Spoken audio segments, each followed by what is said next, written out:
Welcome back. AI से काम तो हो रहा है चुस्त, लेकिन क्या दिमाग हो रहा है सुस्त। कुछ बड़ी यूनिवर्सिटीज में इस वक्त रिसर्च हो रहे हैं जो ये बताते हैं कि एआई के इस्तेमाल से या ज़्यादा इस्तेमाल से हमारी आपकी कॉग्निटिव एबिलिटी, सोचने समझने की शक्ति, तर्कशीलता, क्रिएटिविटी, इन सब पे धीरे धीरे इम्पैक्ट पड़ सकता है, पड़ रहा है। और शिव खेड़ा सर हैं हमारे साथ, जाने माने ऑथर, स्पीकर, मोटिवेशनल। उनका भी यही कहना है, बड़े अच्छे एग्जाम्पल से वो हमें ब्रेक से पहले समझा रहे थे कि जिस तरह से हमारे शरीर के बाकी अंग हैं, आप अगर उनका इस्तेमाल कम कर देंगे तो वो शिथिल पड़ेंगे, उनकी ताकत कम पड़ेगी। उसी तरह से हमारा दिमाग है, उसकी जो बेसिक नीड है, जो बेसिक खुराक है, अगर वो आप उससे छीन लेंगे, जो कि एआई काफ़ी हद तक कर रहा है। जो डिसीजन मेकिंग आजकल लोग वहाँ करवाने लग गए हैं, बातें पूछने लग गए हैं, ईमेल लिखवाने तक और कुछ क्रिएटिव बनवाने तक तो चीज़ें ठीक हैं, लेकिन ज़्यादा बड़े टास्क अगर आप उससे देंगे, करवाएंगे, तो उसका एक अपना इम्पैक्ट है। अब शिव सर, एक बड़ा सवाल ये होगा कि जैसा आपने भी कहा, मैं भी एग्री कर रहा हूं कि जिस एज में आ गए अब उसमें हम एआई के बिना तो काम नहीं करेंगे, लेकिन अगर इस एडवांसमेंट का ये इम्पैक्ट है कि ये हमारी कुछ बेसिक चीज़ें जो इंसान को इंसान बनाती है और उसे डिफरेंशिएट करती है बाकी की प्रकृति से, अगर उस पर इम्पैक्ट डालने लग जाए तो फिर हम उपाय क्या करें? क्या हमको एक वो बना लें कि भाई हमें इतना इस्तेमाल करना है, इतना नहीं, बेसिक टास्क कम से कम उससे नहीं करवाने हैं, बड़ी चीज़ें मैं करवाऊंगा लेकिन ईमेल तो मैं खुद लिख लूँगा, कुछ चीज़ें हैं वो मैं खुद कर लूँगा, छोटे मोटे क्रिएटिव्स मैं खुद बना लूँगा। कैसे इसको हम एडजस्ट करें?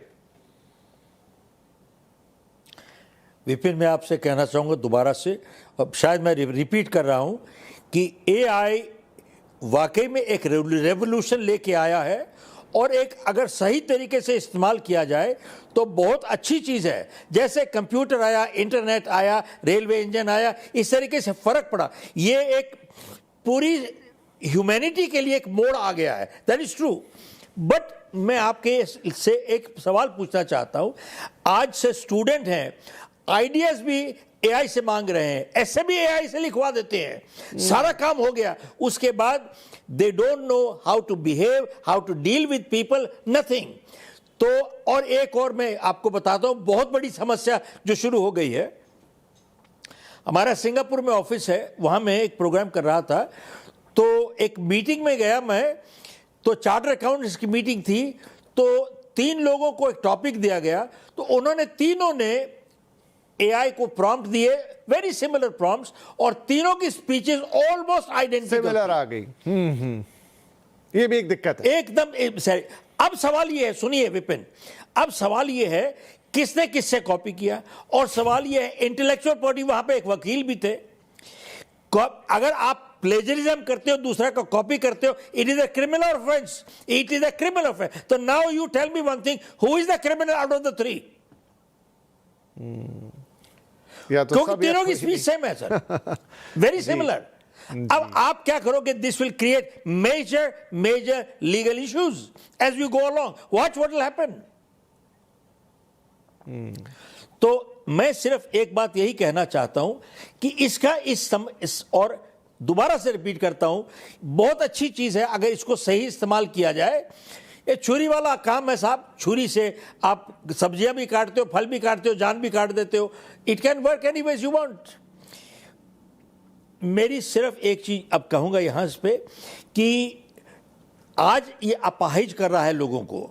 वही जो मैंने आपको एग्जाम्पल दिया था ना साइकिल चलाने का, आप नहीं इस्तेमाल करोगे, आपके पांव कमजोर हो जाएंगे। बट अब इसके रेमेडी क्या है?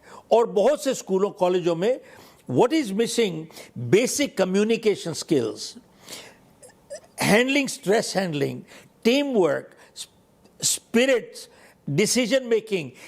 ये बिना इन चीजों के सर डिसीजन नहीं लिया जा सकता, और जो भी लेगा वो सत्यानाश करेगा और समाज का नुकसान होगा इसमें। तो मेरा यही से ज्यादा और कुछ कहना नहीं है।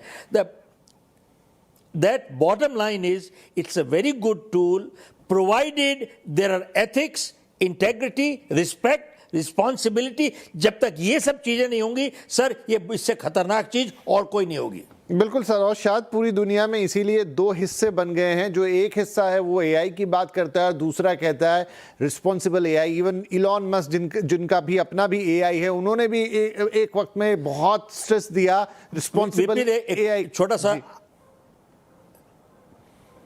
हाँ बोलिए सर। आपने कहा ना रिस्पॉन्सिबल यूसेज, पहले रिस्पॉन्सिबिलिटी कौन सिखाएगा? आज घरों में नहीं सिखा रहे, घर में माँ बाप नहीं सिखा रहे, टीचर नहीं सिखा रहे, ऑफिस में नहीं सिखा रहे, कहां पर कौन सिखा रहा है? तो कहता है यूज इट रिस्पॉन्सिबली। उनको रिस्पॉन्सिबिलिटी का मतलब ही नहीं मालूम है। What are they going to teach? सही बात। क्या सिखाएंगे वो? आपको रिस्पॉन्सिबिलिटी का एक फ्रेमवर्क पेरेंट्स ने सिखाया नहीं व्हाट इज रिस्पॉन्सिबिलिटी, टीचर ने नहीं सिखाया है। जी, तो कहेंगे use responsibly, you don't even know the meaning of responsible.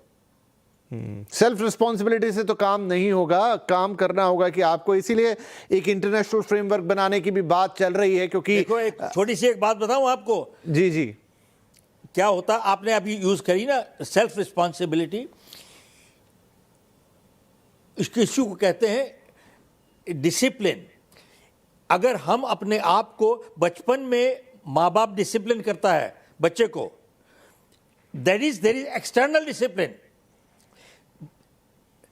और यही सोचता है कि by the time the child is an adult वो सेल्फ डिसिप्लिन पकड़ लेगा। और सेल्फ डिसिप्लिन नहीं पकड़ेगा ना तो सब दुनिया उसको डिसिप्लिन करेगी, और उसको यही गलत काम करेगा तो जेल भुगतना पड़ेगा, उसको जेल में जाएगा वो।